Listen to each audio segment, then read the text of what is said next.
commercial connection oven.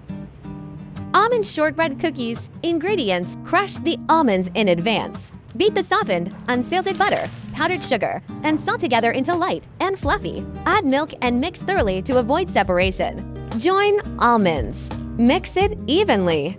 Fold in the sifted cake flour and potato starch with a spatula until just combined. Shape the dough, then refrigerate for 24 hours or overnight until firm. Preheat the convection oven to 180 C 350 F for 20 minutes. Slice the chilled cookie dough into 5 to 7 millimeters thick rounds. For 5L commercial convection oven with multi-rack simultaneous baking capability. Ideal for small bakeries. Adjust the temperature to 140 degrees centigrade. Finally, the status increased by 3 minutes. After cooking, there is a prompt sound.